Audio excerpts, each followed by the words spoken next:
All right, let's start with the big story that we're tracking on Wion at this hour, where the government of India has told Wion that there is absolutely no question of de-escalation with regards to the ongoing tensions between India and Pakistan post the Pulwama attack.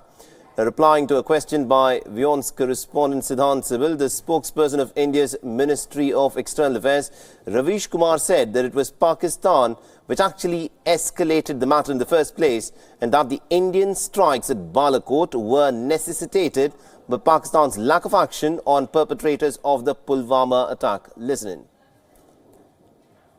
So we have seen the MEA release last night. Our High Commissioner is going back to Islamabad. The Pakistani High Commissioner is coming back to India. Is it right to say that the worst is over, the de-escalation has happened between the two countries? Siddhant, there was never an escalation from our side. I have made it very clear, Foreign Secretary has made it clear in his statement, that our strike was not a military operation, but a counter-terrorism operation against Jaish-e-Mohammed. This was necessitated by the lack of action by Pakistan on the perpetrators of Pulwama attack and on credible intelligence information about more imminent attacks on India by those who were being trained in Balakot. On the contrary, the escalation was done by Pakistan. All right, now the press conference by the External Affairs Ministry comes on the heels of Indian High Commissioner to Pakistan, Ajay Bisaria, in fact returning to Islamabad. Remember, Bisaria had in fact been called back to New Delhi for what were described as consultations post the February 14th Pulwama attack. Now, the Pakistani High Commissioner to India, Sohail Mahmood, is also scheduled to return to New Delhi today. Mahmood is already at the Wagha border at this point of time. However, as the government to India has clearly pointed out, these developments cannot be misread as de-escalation in the recent tensions between the nuclear-armed neighbours, because India, to begin with, had never escalated the matter. All right, now for more of this, we are joined in by my colleague Siddhant Sibil, who's been tracking this story very closely. Good afternoon to you, Siddhant. You, in fact, were there at the press briefing by Ravish Kumar, and on the question that you asked, whether the return of the High Commissioners of India and Pakistan to their respective embassies, whether this is now a hint of de-escalation, for which he replied something very interesting. He said that India had never escalated in the first place, and the strikes that were carried out by India were preemptive strikes on terror camps. Can you elaborate a bit more? Well, yes, Mohammed, it was a pretty long press conference, a 45 minutes long press conference. And on the question of de-escalation, he clearly said that what India did, what he meant basically, the intent was what India did was strikes on the terror camps of Jaish-e-Mohammed in Pakistan, in Balakot. Well, what Pakistan did was the escalation part. It was the country responsible for the entire crisis which erupted. And of course, it seems that there is a normalcy now, given the fact that both Indian High Commissioner to Pakistan and the Pakistani High Commissioner to India are back to their respective positions. They, of course, will be starting their duties from today. But by and large, the entire press conference was focused on one thing. Of course, Pakistan.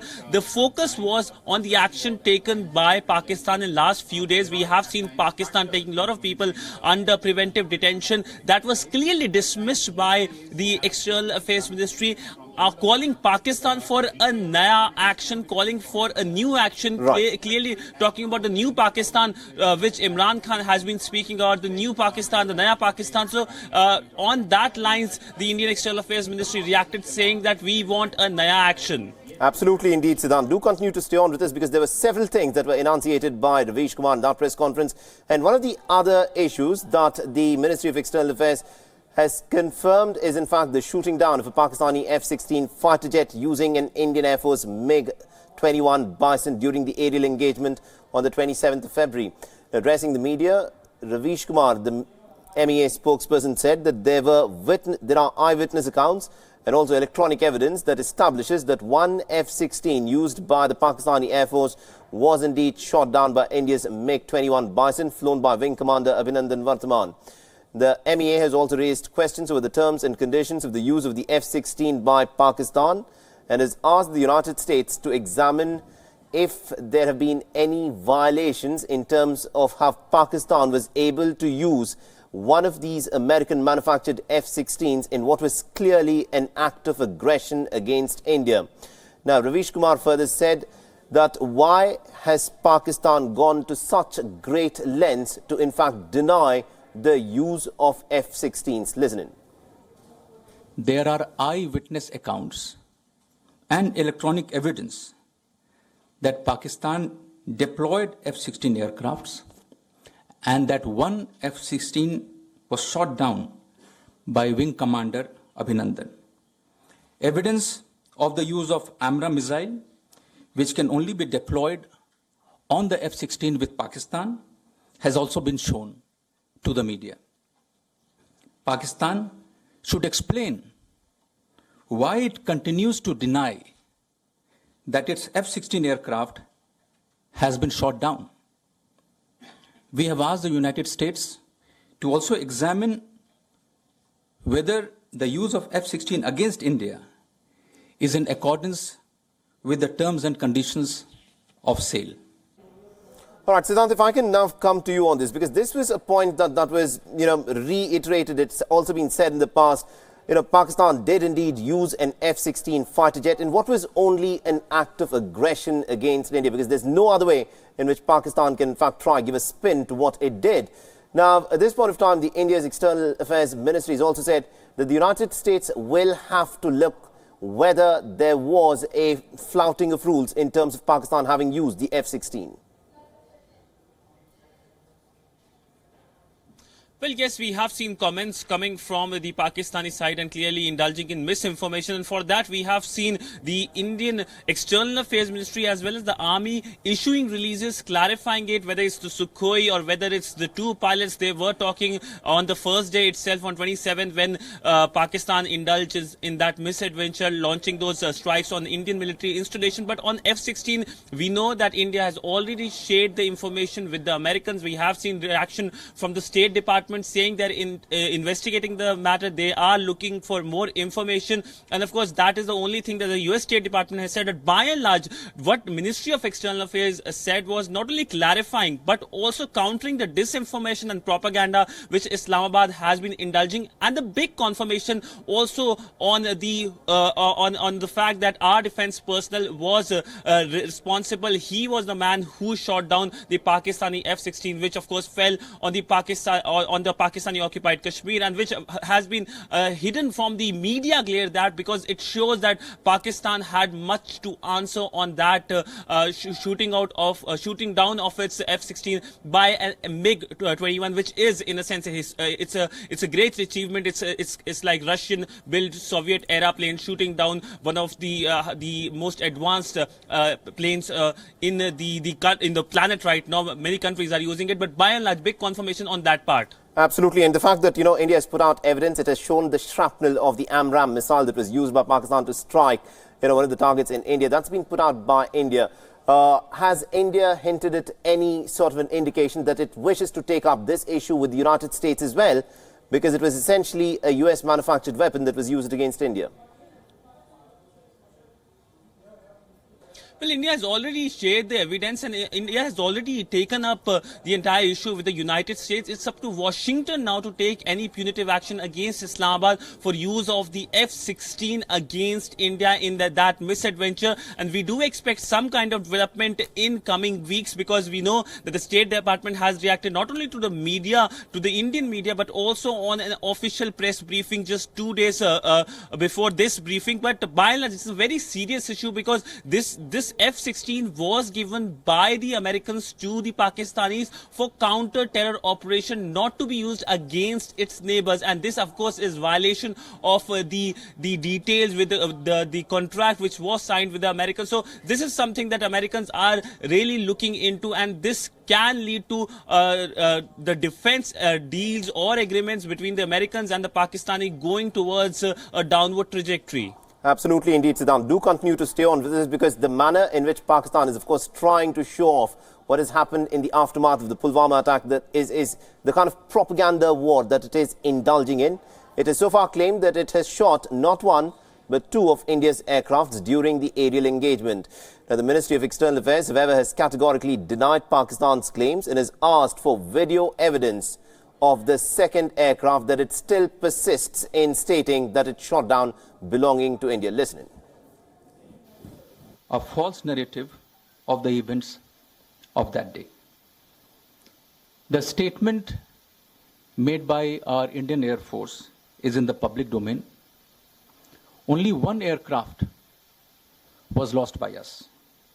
If, as Pakistan claims, they have a video recording of the downing of the second Indian aircraft, why have they not shared the evidence or the video with the international media, even after more than 1 week?